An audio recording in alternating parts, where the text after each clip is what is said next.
हाँ तो भाई गुड मॉर्निंग सभी को।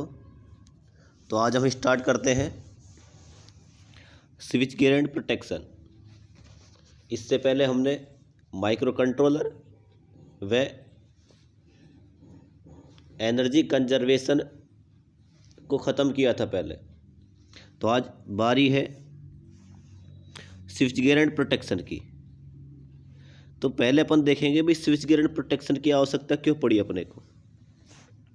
तो देखो भी पावर सिस्टम के अंतर्गत सबसे पहले अपन करते हैं पावर को जनरेट करते हैं, फिर ट्रांसमिशन करते हैं, फिर अपन क्या करते हैं उसे डिस्ट्रीब्यूशन, फिर उसका उपयोग करते हैं।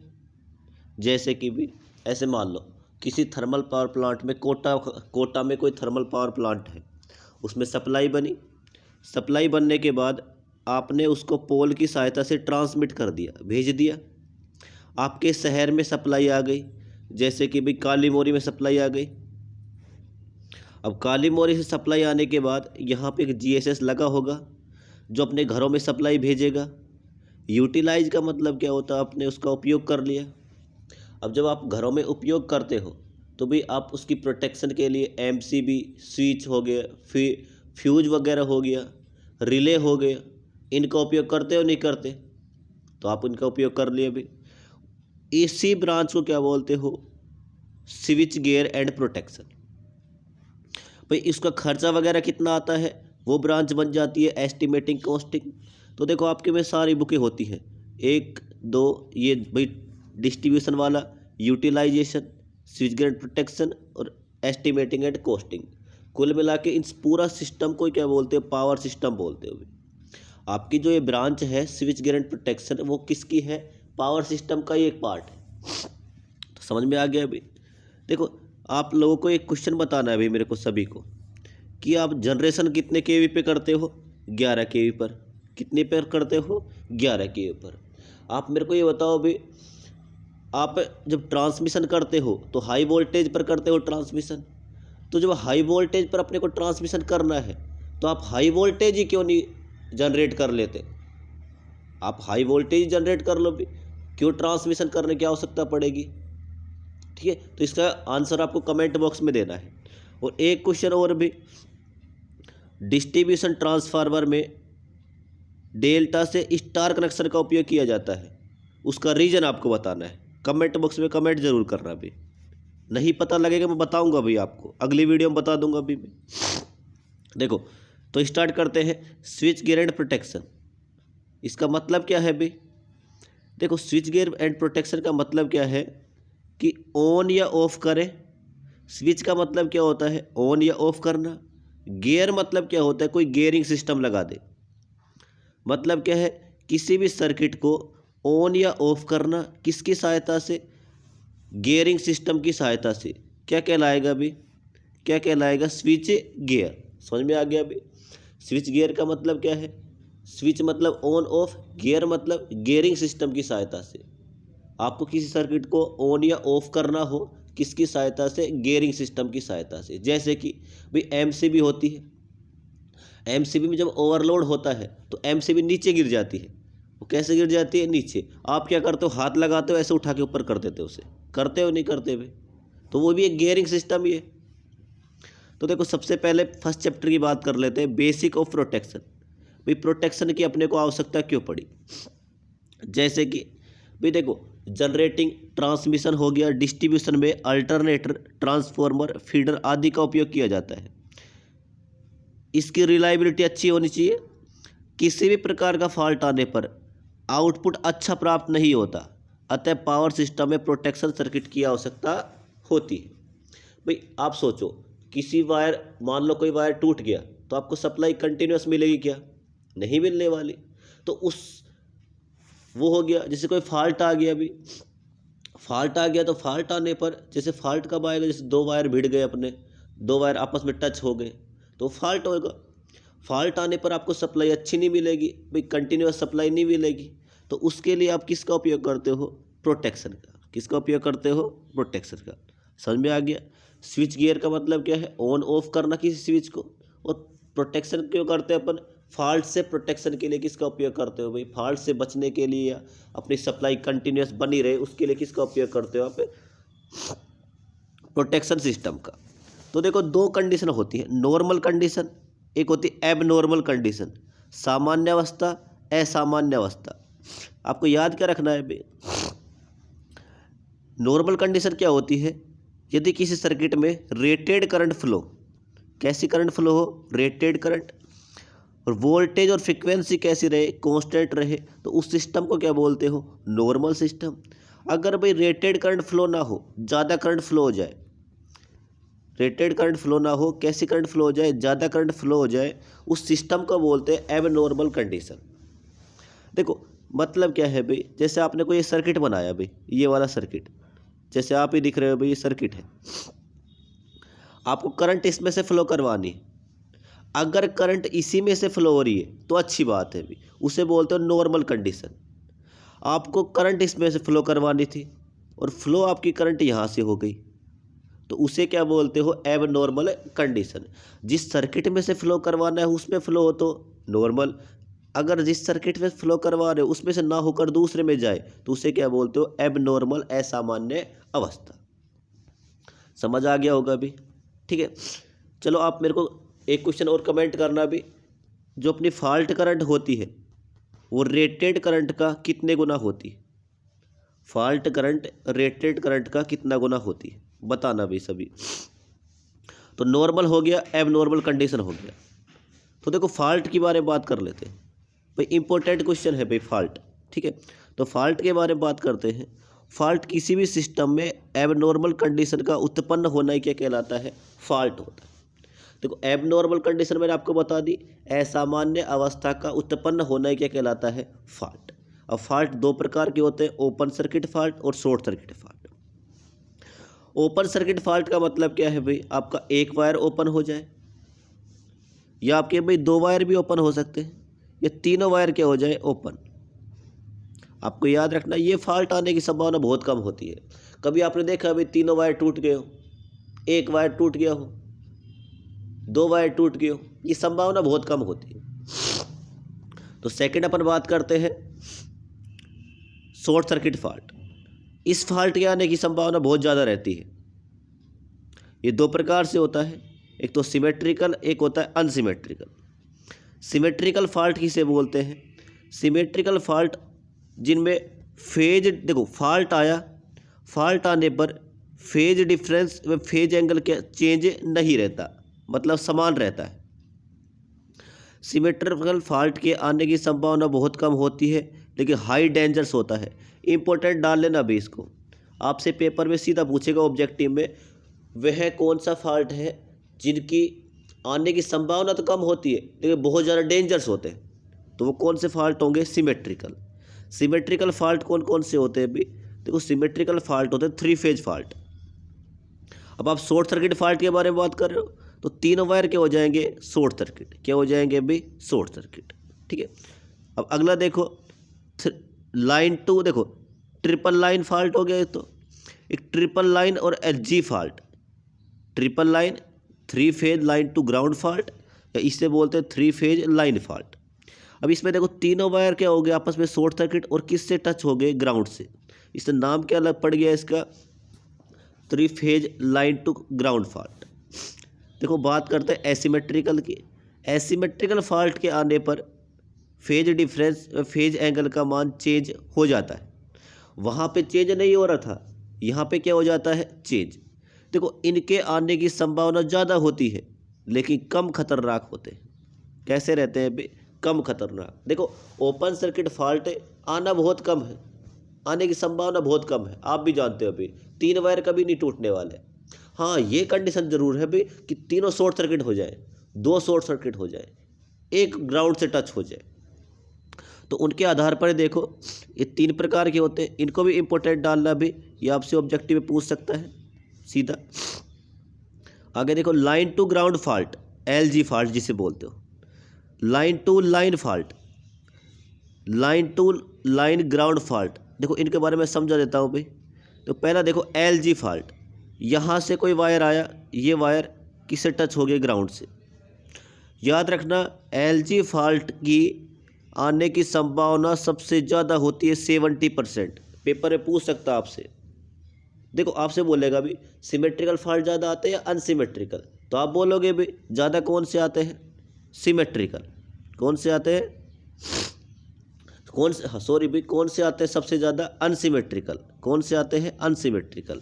क्योंकि देखो एलजी फॉल्ट भाई बहुत ही ज़्यादा चांस है एक वायर टूट के कहाँ गिर जाए, ज़मीन से शॉर्ट सर्किट हो जाए।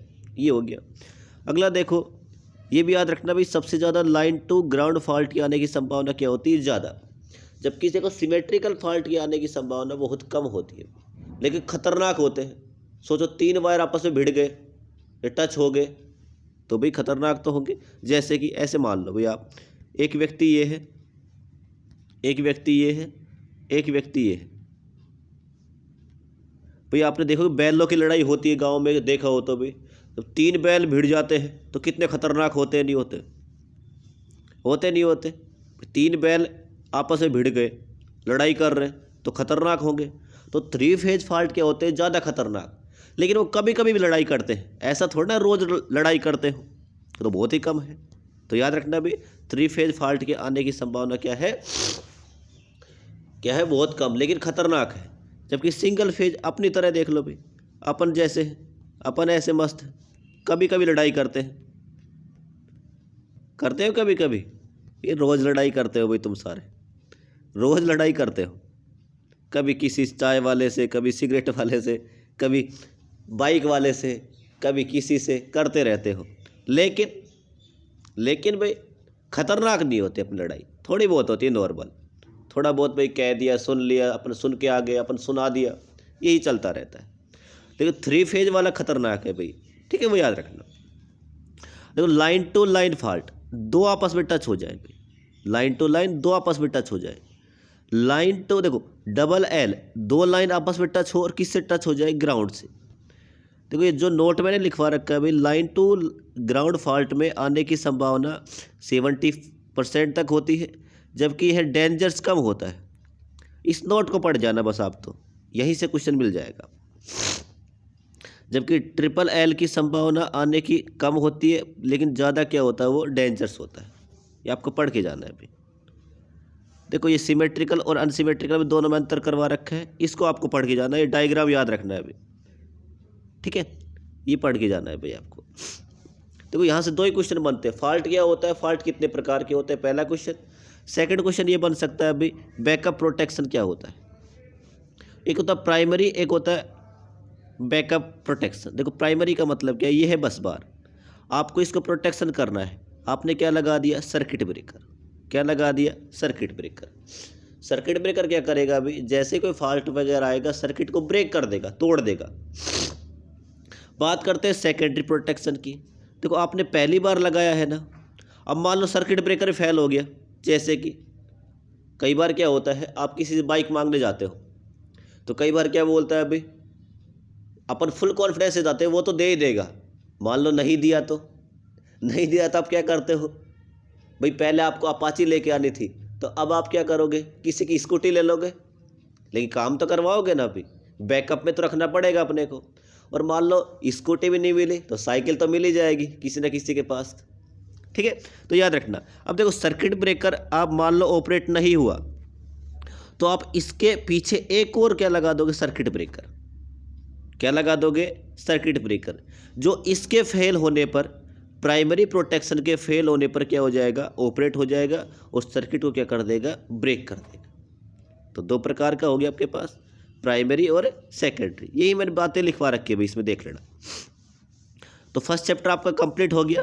देखो जितना होगा ना भाई मैं उतना करवाऊंगा अभी, 1 से 1.5 घंटे में मैं कंप्लीट करवाने की कोशिश करूंगा अभी, ठीक है। इसके बाद देखो सर्किट इंटरप्टर डिवाइस। देखो सबसे पहले आपको देखना आइसोलेटर। आइसोलेटर एक मैकेनिकल स्विच की तरह कार्य करता है। यह बहुत ही कम समय में सर्किट को आइसोलेट करता है। देखो आइसोलेटर का मतलब क्या है, अभी भाई कुछ दिन पहले कोरोना आया था, तो लोगों को आइसोलेट किया जाता था। आइसोलेट का मतलब क्या है, अलग अलग से कमरे में बंद कर देना, उसको किसी से मिलने नहीं दिया जाएगा, वो सेपरेट ही रहेगा, अलग रहेगा। तो उसे क्या बोलते हो, आइसोलेट।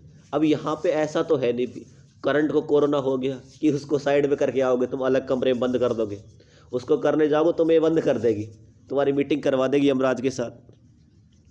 तो यहाँ पे क्या है कि एक लाइन को दूसरी लाइन से सेपरेट करना है, अलग करना है। जैसे कि मान लो सर्किट ब्रेकर आपका ख़राब हो गया, अब सर्किट ब्रेकर ख़राब हो गया, आपको मेंटेनेंस करना है उसका। अब मेंटेनेंस करना है, जैसे कि ये सर्किट ब्रेकर है, ये ख़राब हो गया, सर्किट ब्रेकर ख़राब हो गया, ऑपरेट नहीं हो रहा, आपको इसका मेंटेनेंस करना है। तो आप क्या करते हो, एक इधर आइसोलेटर लगाते हो, एक इधर आइसोलेटर लगाते हो।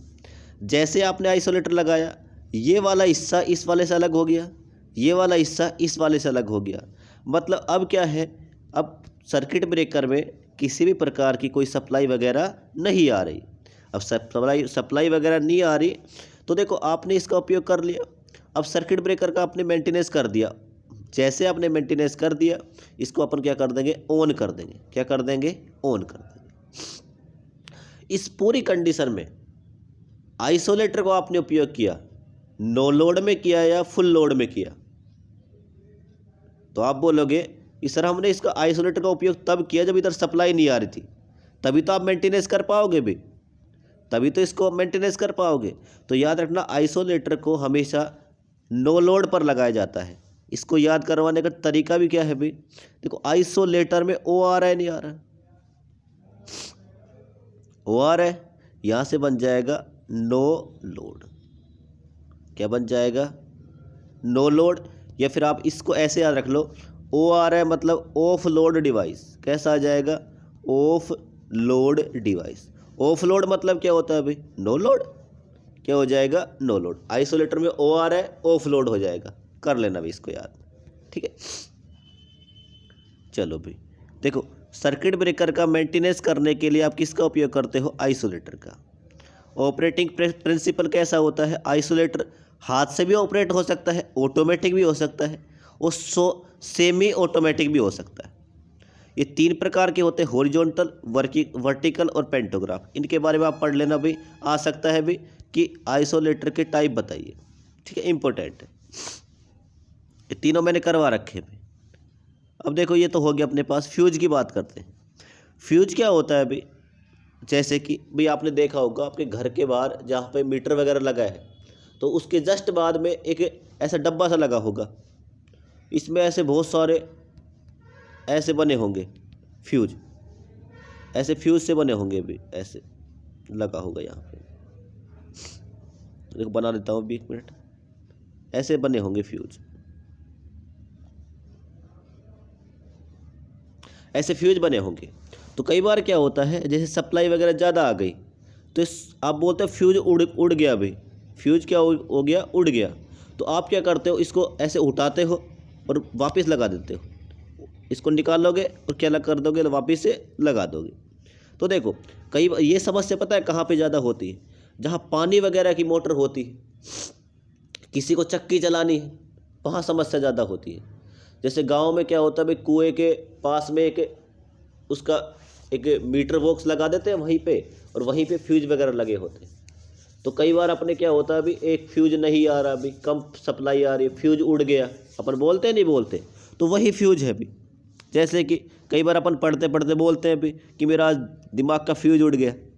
फ्यूज उड़ गया मतलब अब दिमाग काम नहीं करने वाला। इसको याद रखना, अभी फ्यूज का जो वायर बनाओगे आप, वो टिन या लेड का बनाया जाएगा। किसका बनाया जाएगा, टिन या लेड का बनाया जाएगा। देखो फ्यूज का वायर जो बनाओगे आप, उसका रेजिस्टेंस ज़्यादा होना चाहिए, कम होना चाहिए, बता सकते हो अभी। तो देखो फ्यूज का वायर जो होगा उसका रेजिस्टेंस ना तो ज़्यादा होना चाहिए ना ही कम होना चाहिए। देखो कम अगर होगा, वैसे तो ऐसा मानते हैं भाई कि कम से कम होना चाहिए। अब कम से कम होना चाहिए मतलब सबसे कम रेजिस्टेंस किसका होता है अभी, चांदी का। किसका होता है, चांदी का। अब आप क्या करोगे, सर्किट में चांदी तो लगा नहीं सकते, चांदी लगाओगे सर्किट ब्रेकर को कोई और ब्रेक करके ले जाएगा, नहीं लगा पाओगे। तो आप लगभग तो किसका उपयोग कर लेते हो, उसमें कॉपर का उपयोग करते हो। गांव में तो भाई किसका उपयोग कर लेते हैं, कॉपर का उपयोग कर लेते हैं। लेकिन बेस्ट क्या है, टिन और लेड, याद रखना। चांदी का लगा नहीं सकते, कॉपर का ही लगभग कर लेते हैं अपन।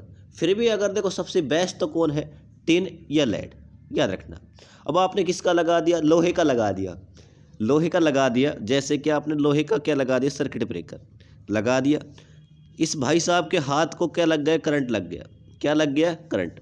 होना ये चाहिए था जैसे ये करंट लगा, सर्किट जैसे ये होना ये चाहिए था, जैसे इसको करंट लगा इसके बाल क्या हो जाएंगे, खड़े हो जाएंगे सारे।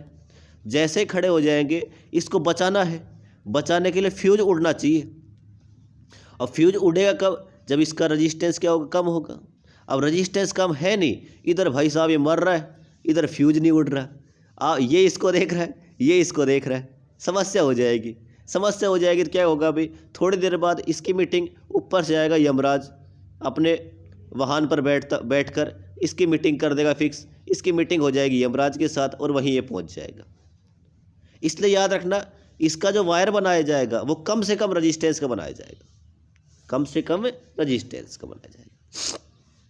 ये भी याद रखना भी, जो फ्यूज वायर ओवर करंट या शॉर्ट सर्किट करंट के अकॉर्डिंग डिजाइन होता है, ये भी याद कर, ठीक है। जो फ्यूज वायर में देखो टिन और लेड बनाया जाता है, ज़्यादा परसेंटेज होती है टिन की, कम परसेंटेज होती है लेड की।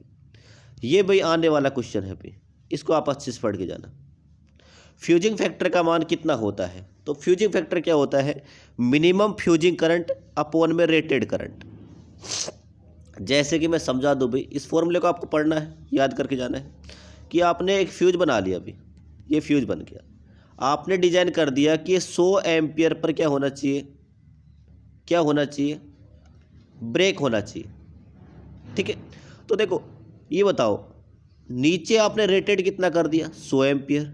ये बताओ उससे जब ज़्यादा जाएगी तभी तो सर्किट ऑपरेट होने वाला है, तभी तो आपका फ्यूज ऑपरेट होने वाला है। ये मान लो आपने 90 भेज दी ऊपर, ये बताओ ऑपरेट होने वाला है क्या, तो आप बोलोगे सर 100 तो आपने रेटेड कर रखी है, रेटेड से कम पे तो होने वाला नहीं है, तो कम से कम इसमें कितना होना चाहिए भाई, 100 पे भी नहीं होने वाला। मान लो 110 हो गया, जैसे 110 हो गया, 110 होते ही फ्यूज क्या हो जाएगा आपका, ऑपरेट हो जाएगा। इस समय देखो भाई, देखो 0 से 0 कट गया, तो इसका मान ऊपर कितना अपने पास भाई, कितना है 11, नीचे कितना है 10, तो 1.1 आएगा, नहीं आएगा। इसलिए हमेशा याद रखना, फ्यूजिंग फैक्टर का मान 1 से क्या रहेगा, ज़्यादा। ये क्वेश्चन आया हुआ भाई, एक बार तो भाई उसने पूछा था भाई फ्यूजिंग फैक्टर का मान क्या होता है, और फ्यूजिंग फैक्टर का मान 1 से ज़्यादा, 1 से कम होता है, 1 से ज़्यादा होता है। ये क्वेश्चन एसएससी ने पूछा है और रेलवे ने पूछा है भी, इनको भी याद रखना।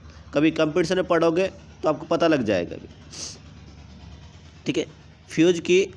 फ्यूज को जो डिजाइन किया जाता है करंट कैरिंग कैपेसिटी के अनुसार डिजाइन किया जाता है कि कितनी वो करंट कैरी करता है। ये वाला भी इम्पोर्टेंट है भी, फॉर्मूला आपसे पूछ देगा भी, current carrying capacity of fuse कितनी होती है, इम्पोर्टेंट आया हो क्वेश्चन है ये वाला भी, करंट कैरिंग कैपेसिटी कितनी होती है भी। तो देखो के यहाँ पे कांस्टेंट होता है, डी होता है डायमीटर, आई होती है करंट कैरिंग कैपेसिटी। तो इसको याद रखना, आई बराबर के डी की पावर 3/2। एक बार ऑप्शन में ऐसे नहीं दिया, एक बार ऐसे दे दिया, आई बराबर के डी की पावर 1.4। अब बच्चे कन्फ्यूज हुए होंगे, देखो 3/2 को भी क्या लिखा जाता है, 1.5, ये भी याद रखना, ठीक है। ये क्वेश्चन आया हुआ है भाई, इसको ध्यान से करके जाना, ठीक है। आगे देखते हैं भाई, आपको HRC फ्यूज के बारे में पढ़ के जाना है भाई पूरा, ये वाला पूरा भी।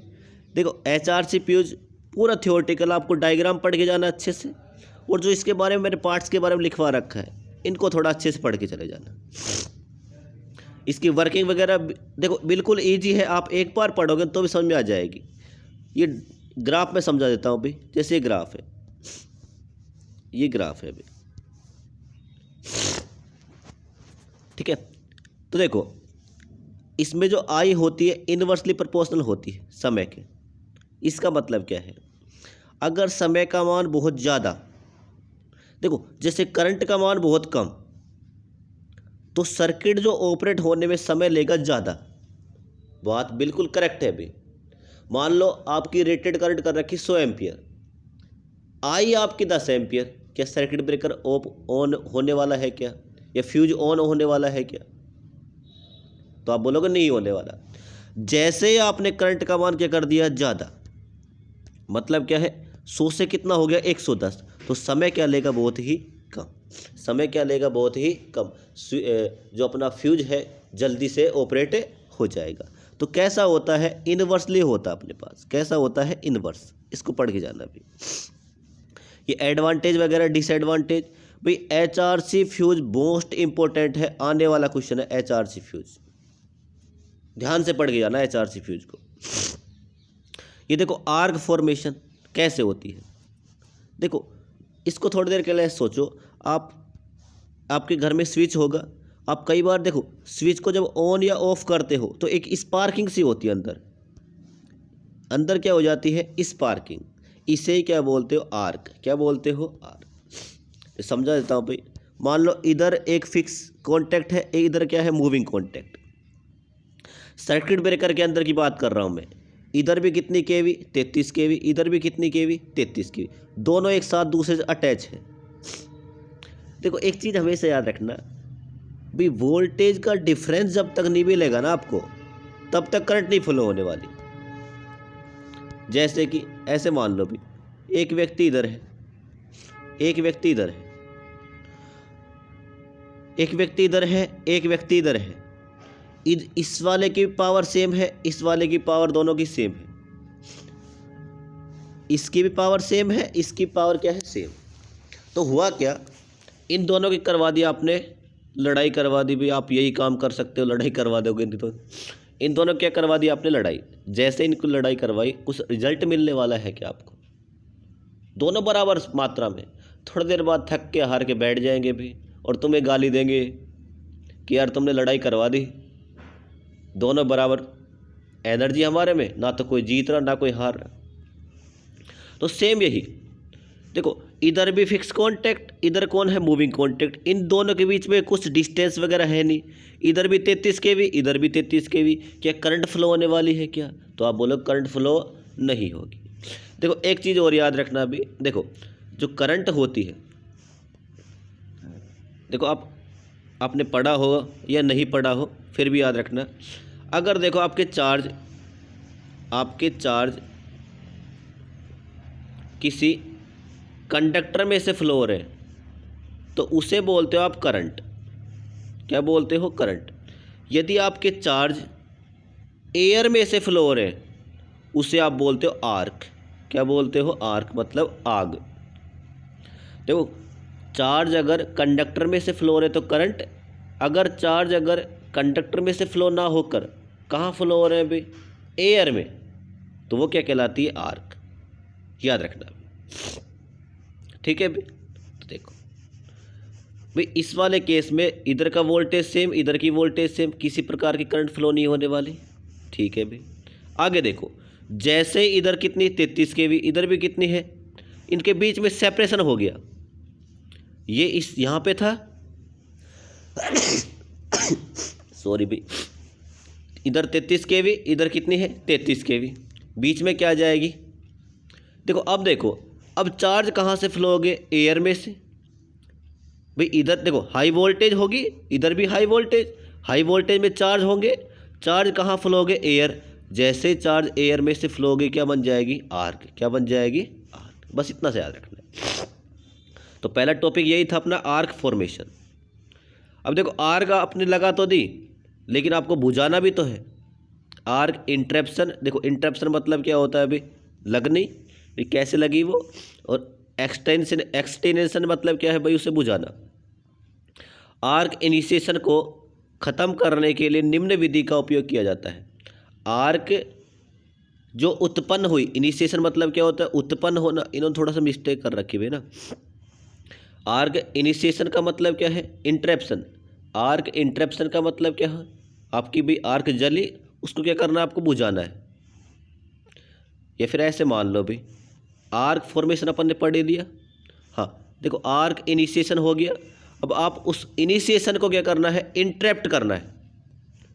आपकी आर्क उत्पन्न हुई, ये ठीक है भी, देखो आर्क आपकी उत्पन्न हुई, उसको क्या करना है इंटरप्ट करना है, बुझाना है, इसे बोलते हैं एक्सटेंशन। दोनों ही सेम है भी, मैंने इसको देखा नहीं, मैंने सोचा इनिशिएशन है भी। ठीक है, देखो इनिशिएशन आपने पढ़ लिया भाई। जब तक दो पोल के बीच में, देखो आर्क कैसे उत्पन्न होती है, जब चार्ज कहाँ फ्लो हो जाए, एयर में से, तो क्या बन जाएगी, आर्क बन जाएगी। आर्क इंटरप्शन या एक्सटिनेशन। अब देखो सर्किट ब्रेकर, ये भाई बात हो रही सर्किट ब्रेकर की। सर्किट ब्रेकर में आपने आर्क लगा दी, लग तो गई, लेकिन अब बुझानी पड़ेगी ना आपको। अगर आपने आर्क को बुझाया नहीं तो पूरा सिस्टम क्या हो जाएगा, ख़राब हो जाएगा। उससे बचाने के लिए आपने क्या कर लिया, आर्क इंटरप्शन या आर्क एक्सटिनेशन। तो देखो निम्न विधि का उपयोग किया जाता है, एक तो हाई रजिस्टेंस, एक लो रजिस्टेंस। देखो एक चीज़ बताओ भैया आप मेरे को, करंट को कम करना आप किसका उपयोग करोगे, रजिस्टेंस का करोगे, नहीं करोगे? तो या तो आपने हाई रजिस्टेंस का उपयोग किया या फिर लो रजिस्टेंस का। हाई रजिस्टेंस के लिए कौन से में, डीसी में, लो रजिस्टेंस के लिए एसी में। तो देखो इसमें क्या करते हैं, देखो आपको पता है अभी आर समानुपाती L/A होता है।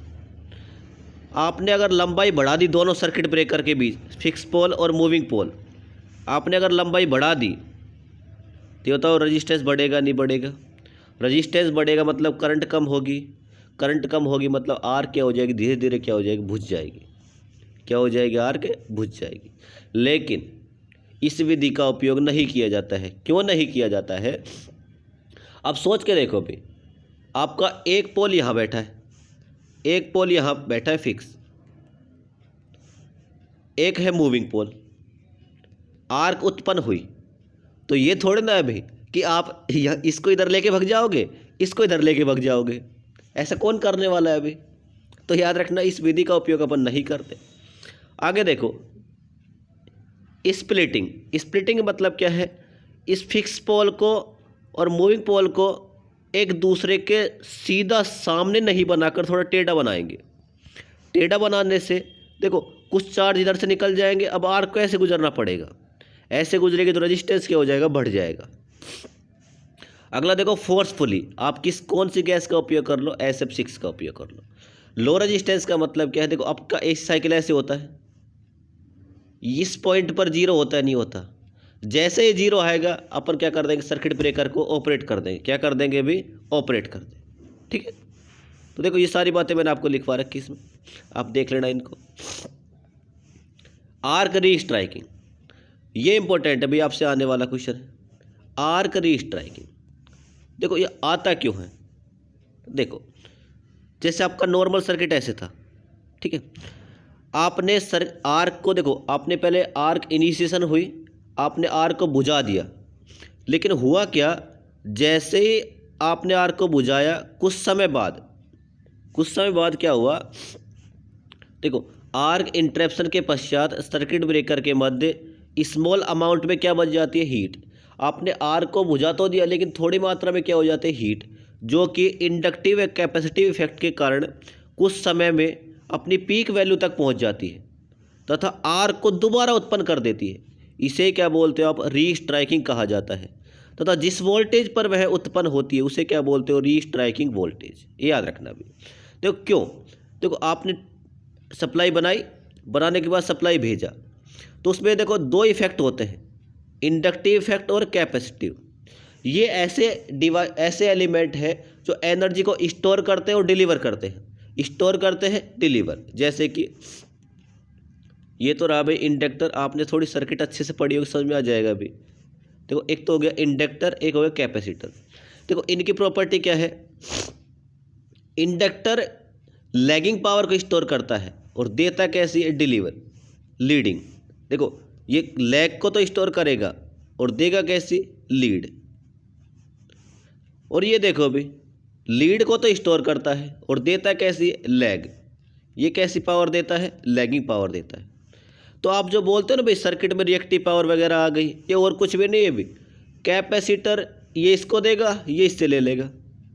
मतलब क्या है, जिसको जितनी ज़रूरत है वो उसके अकॉर्डिंग ले लेगा। जैसे इसको ज़रूरत है लीड की, तो ये बोल देगा दे दूंगा भाई मैं लीड। इसको ज़रूरत पड़ गई, ये इससे दे देगा। जैसे कि आप करते हो नहीं करते भाई, कि भाई आज तो मेरे को 10 रुपये दे दे, तेरे को जिस दिन ज़रूरत पड़ेगी मैं तेरे को वापस लौटा दूंगा। लेकिन अपन ऐसा करते नहीं है, इतने हरामी हैं हम, एक बार लेने के बाद किसी को चीज़ वापस से बिल्कुल भी नहीं देते। तो वही सेम देखो अभी, ये रहा और ये रहा। ये क्या करेगा भाई, मान लेते ये इंडक्टर है और ये है, ये तो इंडक्टर है और ये कैपेसिटर। तो देखो ये क्या बोलेगा भाई, तू मेरे से लीड ले जा। ये बोलेगा भाई मेरे को इसी की ज़रूरत थी। तो ये बोलेगा भाई तू टेंशन मत कर, तूने मेरे लिए फ़ायदा किया है, मैं भी तेरा फ़ायदा करवाऊंगा। जिस चीज़ की तेरे को ज़रूरत है वो मैं देने वाला हूँ, ये इसको दे देगा। ये एनर्जी को जैसे ही स्टोर करते हैं, ये बताओ एनर्जी स्टोर करते ही कैपेसिटर केस में एक करंट बनती है, चार्जिंग करंट, जिसे क्या बोलते हो आप, चार्जिंग करंट। क्या बन जाएगी, चार्जिंग करंट। आप मेरे को भी कमेंट बॉक्स में कमेंट जरूर करके जाके बताना कि देखो एक होता है इंडक्टर, एक होता है कैपेसिटर, एक होता है रजिस्टर, ठीक है। एक होता है रजिस्टेंस, एक होता है इंडक्टेंस, एक होता है कैपेसिटेंस। इन सब में अंतर क्या है? और अगर सेम होते हैं तो आप सेम लिख देना भाई कमेंट में, ये याद रखना। कुछ क्वेश्चन मैं आपसे पूछ रहा हूँ अभी, सारे क्वेश्चन अच्छे, आपके बेसिक क्लियर होने चाहिए बस उसके लिए, ठीक है। तो देखो नॉर्मल कंडीशन में अपनी ऐसे चल रही थी सप्लाई, ये वाली चल रही थी।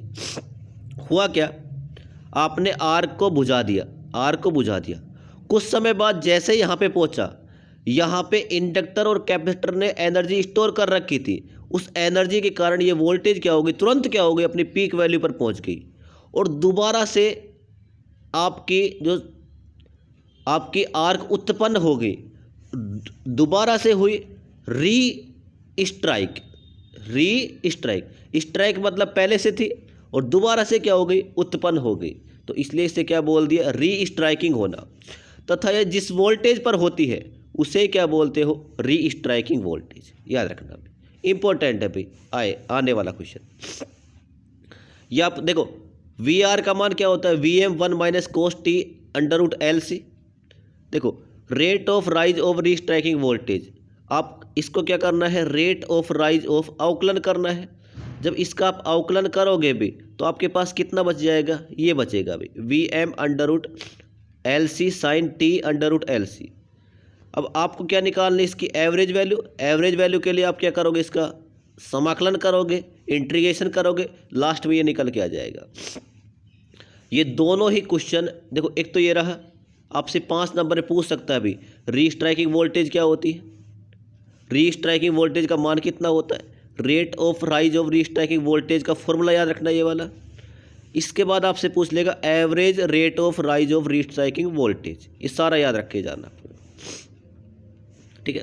देखो एक होती है आर्क वोल्टेज, वह देखो शॉर्ट ट्रांसमिशन लाइन में रीस्ट्राइकिंग वोल्टेज का मान ज़्यादा होता है, ये आप कर लेना अभी, ठीक है। देखो आर्क वोल्टेज क्या होती है, वह वोल्टेज जिस पर आर्क उत्पन्न होती है, आर्क वोल्टेज। ये जितने मैं आपको डेफिनेशन करवा रहा हूँ ये सारी इंपॉर्टेंट भाई, पढ़ के जाना है सभी को।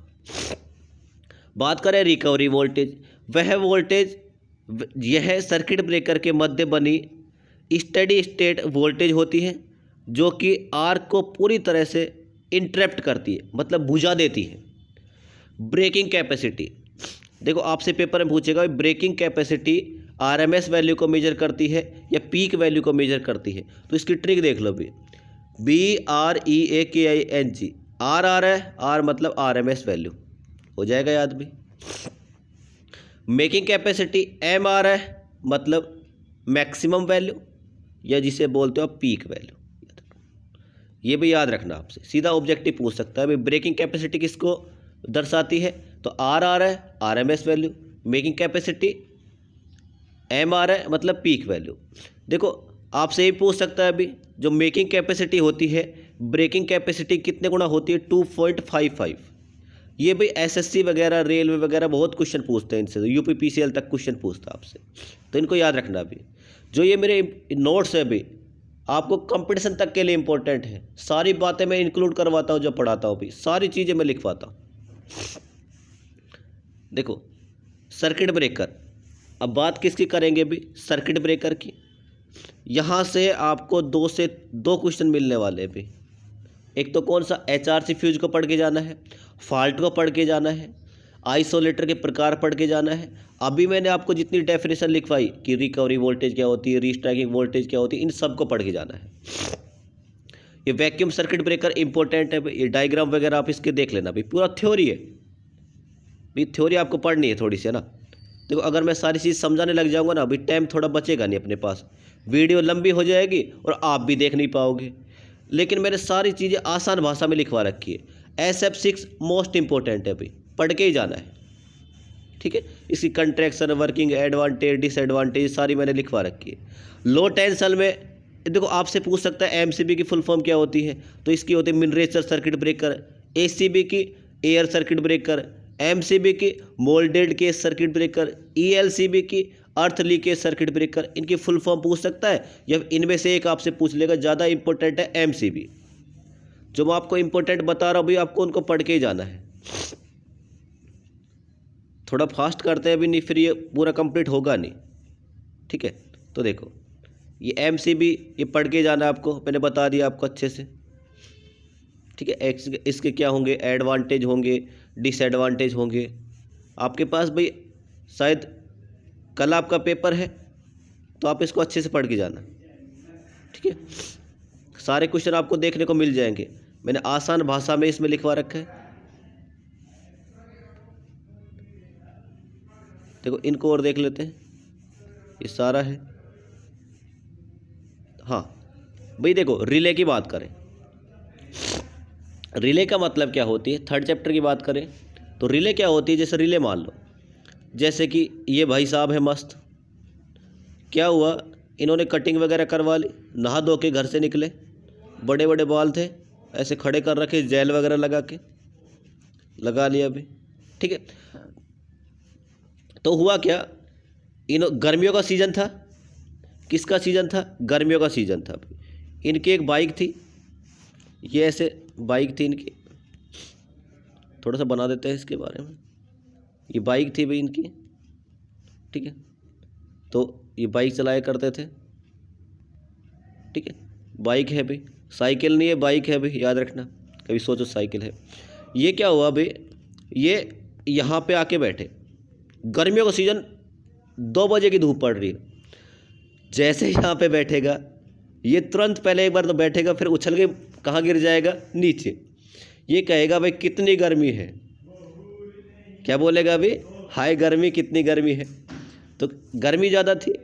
ये सोचो इसकी जो सीट थी वो गर्म थी, इसको बताया किसने, तो आप बोलोगे भी जैसे ये बैठा दिमाग ने सेंस किया कि भाई ये तो बहुत गर्म है, तो यहाँ से उठ ले, नहीं जल जाएगा, बचने वाला कुछ नहीं है। तो इसने क्या किया, इसने किया तुरंत क्या किया, अपने शरीर को मूव कराया, ठीक है। तो सेम ऐसे ही अपने प्रोटेक्शन डिवाइस में भी ऐसा ही होता है। देखो रिले क्या करती है, जैसे मान लो कोई फॉल्ट आ गया, रिले क्या बोलेगी भी, रिले क्या बोलेगी सर्किट ब्रेकर को। देखो मान लो कोई फॉल्ट आया, सेंस कौन करेगी, रिले करेगी, और ऑपरेट किसको करवा देगी, सर्किट ब्रेकर को। जैसे कि आपने दिमाग ने सेंस किया और ऑपरेट किसको करवाया, अपने शरीर को। सेम ऐसे ही रिले क्या करेगी, किसी भी फॉल्ट को सेंस करेगी और सर्किट ब्रेकर को बोलेगी भाई तू अब सो मत, जग जा, तेरा काम क्या कर दे, स्टार्ट कर दे। यही क्या होती है, रिले होती है। अब आपको रिले को बनाना है तो आपको ये सारी चीज़ें, उसकी इम्पोर्टेंट पॉइंट ऑफ रिले कि आपको सेलेक्टिविटी कैसी होनी चाहिए, स्पीड कैसी होनी चाहिए, सेंसिटिविटी कैसी होनी चाहिए, आसान होनी चाहिए, विश्वास करने योग्य होनी चाहिए। तो देखो इस सारे पॉइंट आपको पढ़ के जाने हैं। ये वाला इम्पोर्टेंट है, मोस्ट इम्पोर्टेंट है, पढ़ के ही जाना है। तो देखो रिले को रेटेड या डिजाइन करते समय या सेलेक्ट करते समय इस बात का ध्यान रखा जाता है कि वह एबनॉर्मल कंडीशन में अपना ऑपरेशन स्टार्ट कर दे। मतलब क्या है, आपने रिले बना ली भाई, रिले बना ली, सर्किट ब्रेकर में फॉल्ट भी आ गया लेकिन रिले ऑपरेट ही नहीं हुई, वो मस्त सो रही है भाई कि मैं आज काम नहीं करने वाली। तो ऐसे भी नहीं चाहिए भाई, ऐसा होना चाहिए फॉल्ट आए तुरंत क्या हो जाए, ऑपरेट हो जाए। बात करते हैं स्पीड। अब स्पीड देखो ये तो है नहीं भी, जैसे कि तुम्हारी तरह भी कोई काम कहा ऐसे जा रहे हो, अरे भाई पहुंच जाएंगे तो ठीक है, नहीं पहुंचेंगे तो कोई दिक्कत नहीं है, वापस भी आ जाएंगे ऐसे भाई मस्त तरीके से। लेकिन भाई क्या है, इसकी स्पीड ऐसी होनी चाहिए जैसे फॉल्ट आया तुरंत भाग के जाए, तुरंत 300 की स्पीड में जाए और फॉल्ट के कर दे, ऑपरेट कर दे, फॉल्ट को क्या कर दे, ख़त्म कर दे। सर्किट ब्रेकर को बोल दे भाई चलो अपना काम स्टार्ट कर दे। सेंसिटिविटी मतलब क्या, फॉल्ट आए तो पता लगना चाहिए, ऐसा नहीं भाई फॉल्ट आया पता ही नहीं लगा रिले को, फॉल्ट आके चला भी गया, उससे बोला भी नहीं भी, उससे बातें भी नहीं कि फॉल्ट ने रिले से। सिंपलिसिटी इसका मतलब क्या, रिले बनाओगे तो वो आसान होनी चाहिए, ऐसे नहीं भी रिले आपने बना तो दी लेकिन पता ही नहीं लग रहा कहाँ तो फ्यूज वगैरह ऑपरेट होंगे, कहाँ पे क्या बनेगा। जैसे कि आप कई बार मेरे जैसे भी क्या करते हैं, ड्राइंग बनाते हैं, तो ड्राइंग बनानी आती नहीं, कभी इधर कुछ पेन चलाया इधर कुछ पेन चलाया, कभी ऐसे चलाया, चला रहे हो मस्त तरीके से, कुछ होने, अब आपसे पूछे भाई क्या बनाया है, अब खुद को ही नहीं पता भाई क्या बनाया है, नहीं पता लगता ना। तो सेम ऐसे आसान होनी चाहिए, ठीक है। रिलायबिलिटी विश्वास करने योग्य होनी चाहिए। इकोनॉमिकल सस्ती होनी चाहिए। इंडिया में सबसे पहले क्या देखते हैं, पैसा। आप कपड़े लेने जाते हो शोरूम में, आपकी एंट्री होगी, आपको दुकान वाला ये बोल देगा कि भाई कितने रुपए का मैं तेरे को कपड़ा दिखाऊं, भाई कितने उसका दिखाऊं, उसको पता है भाई। इंडिया में सबसे पहले किसकी बात करते हैं, पैसे की। आप यूएसए वगैरह में चले जाओ ना भाई, वहाँ शोरूम होंगे, आप जाओगे जो चीज़ आपको चाहिए आपको लेके आ जाओ भाई, वहाँ आपसे कोई पूछने वाला नहीं किस रेंज में चाहिए। लेकिन इंडिया में जाते ही अपन पूछते क्या है भाई, कोई दिक्कत नहीं है भाई, 10 दिन चल जाए लेकिन 200 रुपये की आनी चाहिए, कोई दिक्कत नहीं है। तो सेम ही इकोनॉमिकल होनी चाहिए, सस्ती होनी चाहिए। इसके बाद देखो पिकअप वैल्यू, ये याद रखना भी पूछ लेगा आपसे, पिकअप वैल्यू क्या होती है। तो पिकअप वैल्यू क्या होती है, ऑपरेटिंग क्वांटिटी का वह मिनिमम मान जिस पर रिले क्या हो जाए भाई, ऑपरेट हो जाए। ऑपरेटिंग क्वांटिटी का वह मिनिमम मान जिस पर रिले क्या हो जाए, ऑपरेट हो जाए। रीसेट वैल्यू ऑपरेटिंग क्वांटिटी का वह मिनिमम मान, मैक्सिमम मान पे, मिनिमम नहीं मैक्सिमम मान जिस पर रिले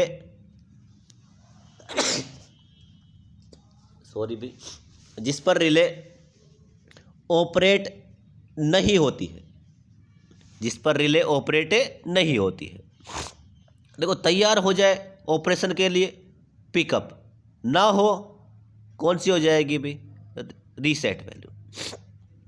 रीसेट वैल्यू तथा पिकअप वैल्यू का रेशियो कितना होना चाहिए, 1। कितना होना चाहिए, ये भी इंपॉर्टेंट है भाई, कितना होना चाहिए, 1। परंतु हिस्टैरिसीस के कारण इसका मान इतना होता है अभी 0.9 से 97 से 0.98। ये कंपटीशन के लिए इंपॉर्टेंट है, आपके नहीं पूछ सकता अभी, फिर भी आप इतना याद रखना कितना होना चाहिए, लगभग कितना होना चाहिए, 1 होना चाहिए। ये TSM ये जरूर पढ़ के जाना आपको। देखो TSM क्या होता है, TSM same current but different type. TSM क्या होता है, सेम करंट फ्लो होगी लेकिन अलग अलग समय पर फ्लो होगी। तो देखो TSM बराबर क्या होता है, T रिक्वायर्ड TSM बराबर 1। TSM का मान प्राइमरी प्रोटेक्शन के लिए कितना होता है, 1 से कम। जैसे मैं न्यूमेरिकल करवा रखा है अभी, when A relay is operate 5 second when TSM बराबर 1, find out TSM for relay operate 2 second. मतलब क्या है, TSM का मान आपको कितना दिया है, 1 दिया है, कितना दिया है, देखो ये रहा, when relay is operate 5 second when TSM बराबर 1। रिले कब ऑपरेट होगी, 5 सेकंड के लिए, जब TSM बराबर 1 है, कितना है 5, और रिले का ऑपरेटिंग टाइम कितना है 2, तो कितना हो जाएगा 2/5। इसमें किसी को डाउट नहीं है भाई। तो बात करते हैं करंट सेटिंग की। करंट सेटिंग का मतलब क्या होता है, करंट को एक जगह पर सेट करना ही क्या कहलाता है, करंट सेटिंग। करंट सेटिंग का मान प्राइमरी प्रोटेक्शन रिले के लिए 1 से कम होना चाहिए, परंतु कुछ समय पश्चात करंट सेटिंग का मान 1 से ज़्यादा हो जाता है या इसके समान हो जाता है। अभी रिले ऑपरेटिंग टाइम ये आप पढ़ लेना अभी अच्छे से, ठीक है। अपने पास थोड़ा टाइम की शॉर्टेज है भी, नहीं वीडियो बहुत लंबी हो जाएगी। रिले ऑपरेटिंग टाइम क्या हो जाएगा, CT secondary current multiply current setting. भाई इतना मैं कह रहा हूँ, TSM PSM करंट सेटिंग, इन सभी में से आपको 2 क्वेश्चन देखने को मिल सकते हैं, अच्छे से पढ़ के जाना। मोस्ट इंपॉर्टेंट है PSM का फॉर्मूला पूछ लेगा आपसे। तो ये क्या होता है, fault current relay operating time with respect to CT secondary, और इसका जो मान होता है ये रहा, आपको ज़्यादा ये याद रखना है ये वाला। तो फॉर्मूला क्या हो जाएगा, PSM बराबर फॉल्ट करंट अपॉन में CT secondary current, current setting और CT रेशियो। ये फॉर्मूला आपको याद करके जाना है, यहाँ से मिलने वाला है अभी, ये क्वेश्चन आने वाला है, ठीक है। तो देखो भाई ये हो गया आपके पास।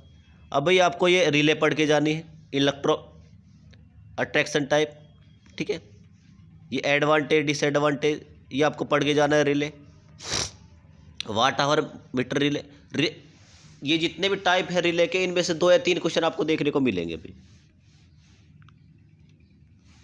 इतना टफ नहीं आता पेपर, बिल्कुल इजी आता, पूरा थ्योरेटिकल होता है। जितना मैंने आपको करवाया अभी वो आप करके जाना है अच्छे से। ओवर करंट रिले देखो ज़्यादा इंपॉर्टेंट अभी मैं बताने वाला हूँ, इसके बाद जो आएगी भी देखो ये वाली डिस्टेंस रिले, इम्पीडेंस रिले। देखो इसकी ट्रिक बताता हूँ भाई, कंपटीशन में आपको बहुत फ़ायदा होने वाला है। इम्पीडेंस एम आ रहा है, क्या आ रहा है एम, मीडियम ट्रांसमिशन लाइन हो जाएगा याद। कंपटीशन में भी आपके आता है अभी, इम्पीडेंस रिले का उपयोग कहाँ किया जाता है, एम आ रहा है मीडियम ट्रांसमिशन लाइन। महो या एडमिटेंस, एच देखो भाई, एच मतलब हाई, या फिर ऐसा देखो ऐसे महो आ रहा है मतलब एच आ रहा है, नहीं आ रहा तो कैसा हो जाएगा, हाई के लिए याद रखना।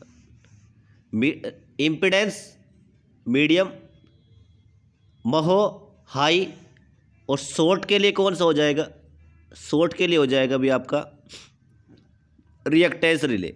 इस रिले का उपयोग अर्थ फॉल्ट व लीकेज फॉल्ट में भी किया जाता है। ये भी इंपॉर्टेंट आपसे बोल देगा भी, अर्थ फॉल्ट व लीकेज फॉल्ट में कौन से रिले का उपयोग किया जाता है। आगे देखते हैं भी, 3 चैप्टर मैंने आपको अच्छे से करवा दिए भी, ठीक है।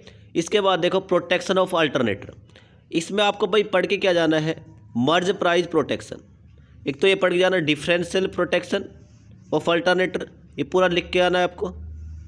और एक और है इसमें भी अर्थ फॉल्ट, ये इतना इम्पोर्टेंट नहीं है, हाँ इसको पढ़ के जाना है। ओवर करंट को भी, एक और था भी इसमें इंटरनल, हाँ ये रहा भाई, ये रहा। देखो अल्टरनेटर में आपको डिफरेंशियल प्रोटेक्शन पढ़ के जानी है, हाँ ये रहा भाई ओवर करंट वाला और ये डिफरेंशियल, दोनों पढ़ के जाने आपको अच्छे से। ट्रांसफार्मर में अगर पूछेगा तो भूगोल रिले के बारे में पूछेगा भी। किसके बारे में पूछेगा, भूगोल रिले के बारे में। Over heating protection, over current protection भी आपने भूगोल रिले 3rd सेमेस्टर में अच्छे से पढ़ी होगी। आप कमेंट करके बताना भूगोल रिले का उपयोग कितने केवीए से अधिक के लिए किया जाता है। और ये बताना आपको जो भूगोल रिले है, भूगोल रिले कैसा डिवाइस है वो बताना आपको भी।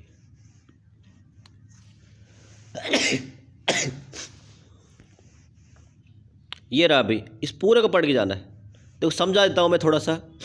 देखो ये इनलेट है, देखो आपका ट्रांसफार्मर ऐसा होता है अभी, ऐसा डब्बा सा होता है, ऊपर लगा होता है कंजर्वेटर टैंक, ऊपर लगा होता है कंजर्वेटर, ये है मेन टैंक और ये कंजर्वेटर। इन दोनों के मध्य ही क्या लगी होती है, भूगोल रिले। क्या लगी होती है, भूगोल रिले। अब इसमें क्या भरा होगा, ऑयल भरा होगा। ये ऑयल यहाँ से यहाँ जाता है, ऑयल यहाँ से यहाँ जाता है। तो ये तो क्या है, इनलेट मेन टैंक, ये कौन सा है आपके पास, कंजर्वेटर टैंक। तो देखो भाई इधर से ऑयल जाएगा, ऑयल जा रहा है अभी, जा रहा है मस्त तरीके से। मान लो ऑयल में, मान लो ट्रांसफार्मर में ओवर करंट हुआ, फॉल्ट आया, फॉल्ट आने पर करंट बढ़ेगी, करंट बढ़ने पर हीट बढ़ेगी, heat will decompose into oil. Oil को क्या करेगी, डिकम्पोज, और उसमें क्या बनेंगे, बबल बनेंगे, बुलबुले। जैसे कि आप जब पानी गर्म करते हो उसमें बबुले बनते हो, नहीं बनते भाई, बबल्स बनते हैं। सेम ऐसे ही इधर से गर्म पानी, देखो गर्म ऑयल आएगा, इसमें देखो गर्म रहेगा तो क्या बनेगी, बबल बनेंगे। ये बबल उठ के जाएगा वहाँ पे, यहाँ जाके फूट जाएगा, यहाँ जाएगा, यहाँ जाके इकट्ठा हो जाएगा। तो यहाँ जाके फूटेगा। यहाँ पे एक स्विच लगा रखा है, अभी स्विच लगा रखा है, पहले ऐसे रहता है उस टेढ़ा, अब कैसा हो जाएगा, सीधा। जैसे वो सीधा हो जाएगा, अलार्म सर्किट को क्या कर देगा, ट्रिप कर देगा। लेकिन मान लो ज़्यादा फॉल्ट आ गया बहुत तेज़ गति से, तो ऑयल की जो स्पीड है वो बढ़ जाएगी, ज़्यादा तेज़ गति से गर्म होगा, तेज़ गति से गर्म होगा, उसकी स्पीड भी क्या हो जाएगी, ज़्यादा। इधर से रेस करेगा, जैसे रेस करेगा इसको धक्का देगा, इसको धक्का देगा। अब ये जो स्विच आपका ऐसे है, अब पूरा कैसे हो जाएगा, सीधा। कैसा हो जाएगा? सीधा। जैसे वो सीधा हो जाएगा, सर्किट क्या कर देगा? ट्रिप कर देगा और क्या बोल देगा? देखो ये वाला नॉर्मल कंडीशन में फॉल्ट आता है तो अलार्म सर्किट को बजाता है। नॉर्मल कंडीशन में फॉल्ट आता है तो अलार्म सर्किट को बजाता है। ज़्यादा फॉल्ट आ गया ना भाई, देखो ज़्यादा फॉल्ट आ गया तो सर्किट क्या कर देगा? ट्रिप कर देगा, सर्किट को अलग ही कर देगा। यही सारी बातें मैंने इसमें लिखवा रखी है, आप इसको अच्छे से पढ़ के जाना है बुगोज रिले को। इस पूरा वर्किंग वगैरह मैंने अच्छे से करवा रखा है। अभी आप ध्यान से पढ़ना, आपने पढ़ा भी नहीं होगी, इतनी सारी चीज़ें मैंने इसमें लिखवा रखी है। ठीक है, तो 4 चैप्टर आपके कंप्लीट हो गए। एक लास्ट चैप्टर बच रहा है 5वां, प्रोटेक्शन ऑफ मोटर। इसको पढ़ जाना, ओवरलोड वाले को ये पढ़ के जाना। भी आपके पास टाइम बचे तो पढ़ के जाना है, नहीं तो स्टार्टिंग के 3 चैप्टर आपको अच्छे से पढ़ के जाने हैं। ये हो गया। अभी इसमें से ज़्यादा इम्पोर्टेंट ओवर करंट वाला था और ये डिफरेंशियल वाला भी। आपसे आज मैंने बहुत सारे क्वेश्चन पूछे हैं और याद रखना भी, ज़िंदगी में देखो कुछ हो ना हो, आपको क्वेश्चन पूछने आने चाहिए, आंसर तो मिल ही जाएंगे। एक अच्छा स्टूडेंट वही है जो हर बात में क्यों कब कैसे हुआ पूछ ले टीचर से। भाई मैं तो एक स्टूडेंट हूँ, आपको स्टूडेंट की तरह पूछ रहा हूँ। अभी मैं आपको एक टीचर की तरह नहीं पूछ रहा, मैं आपसे सिंपल नॉर्मल भाषा में पूछ रहा हूँ। अभी आपको पढ़ जाना फॉल्ट ऑफ ट्रांसमिशन लाइन, ये पढ़ के जाना आपको अच्छे से। पूरा चैप्टर क्या हो गया अपना कंप्लीट, 5 चैप्टर मैंने कंप्लीट करवा दिए। अभी देखो आपको अगर अच्छे नंबर लेके आने हैं तो आज और कल पूरी ईमानदारी से मेहनत करना। 3 चैप्टर है अपने पास, 3 चैप्टर तो अच्छे से पढ़ लो। अभी इतना पढ़ लो कहीं से आ जाए। अभी एक अच्छा इंजीनियर वही है जो लास्ट टाइम में मेहनत करके अच्छे नंबर ले आए। अच्छा इंजीनियर वही कहलाता है अभी। और तुम कर सकते हो, तुम्हारी कैपेबिलिटी है, क्षमता है। जब तुमने 10वीं क्लास पास कर ली भाई अच्छे नंबर से, ये तो पॉलिटेक्निक है, कर लोगे, कोई दिक्कत नहीं है। जो आपने 4 साल निकाल दिए पास होते हुए, तो ये तो 1 साल है, 1 सेमेस्टर तो है अपना, कर देंगे इसको भी। तो पूरे ईमानदारी से अच्छे से मेहनत करना। जो मैंने आपको क्वेश्चन बताए भी वो आप ज़रूर ट्राई करना। ना पता लगे कमेंट बॉक्स में कमेंट करना, मैं अलग से इनकी वीडियो बना दूंगा। देखो आपके पास अगर नॉलेज होगी ना तो ही कुछ होने वाला है। आप इसको अच्छे से मस्त याद करके जाना। जो मैंने क्वेश्चन आपको बताए भी, आपको ज़रूरी नहीं 5 चैप्टर पढ़ के जाने हैं। अभी 3 चैप्टर पढ़ जाना स्टार्टिंग के, आपके अच्छे नंबर आ जाएंगे। ठीक है, फिर भी आपको ऐसा लगे कि भाई कोई डाउट हो, किसी का कोई क्वेश्चन हो सकता है दिमाग में। जो मैंने आपसे क्वेश्चन पूछे उनके आंसर आपको चाहिए, तो मैं आपको एक नंबर लिख रहा हूँ भाई मेरा, और इसकी PDF में वहीं पे सेंड करने वाला हूँ भाई।